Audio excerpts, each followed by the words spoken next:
It was a crisp November afternoon in New York City, and the streets were buzzing with holiday preparations. In the shadow of a towering skyscraper stood a makeshift shelter created by Linda Cartwright, a homeless veteran who had been living on the streets for the past 5 years. Linda had once been a celebrated Navy officer, serving with distinction for nearly 2 decades. After her honorable discharge, life took an unexpected and cruel turn. The transition to civilian life had been rocky. Medical bills from an injury sustained during service drained her savings, and a predatory landlord left her homeless. Despite her dire circumstances, Linda never lost her pride or sense of discipline. She sat near a bustling coffee shop, clutching a small cardboard sign that read, "Veteran, hungry but hopeful." God bless passers-by occasionally dropped coins or small bills into her cup, but most avoided her gaze. Linda didn't beg. She simply sat, hoping for a miracle. That day, fate intervened. Unbeknownst to Linda, Donald Trump was in the city for a veteran-focused event at his nearby hotel.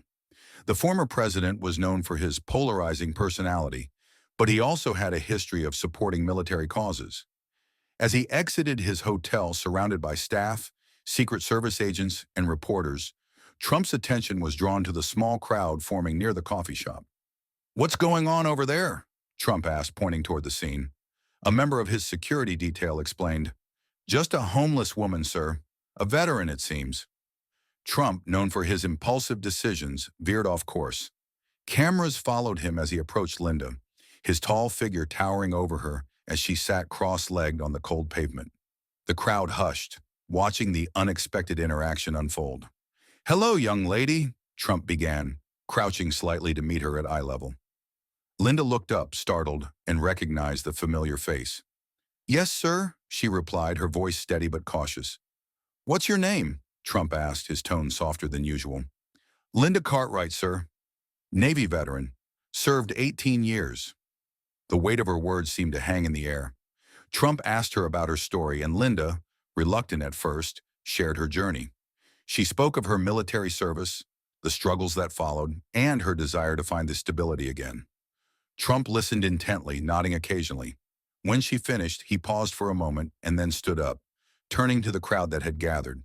"Folks, let me tell you something," Trump began, his voice projecting with authority. "This woman served our country for 18 years. 18 years. And yet here she is, struggling on the streets. This is not right."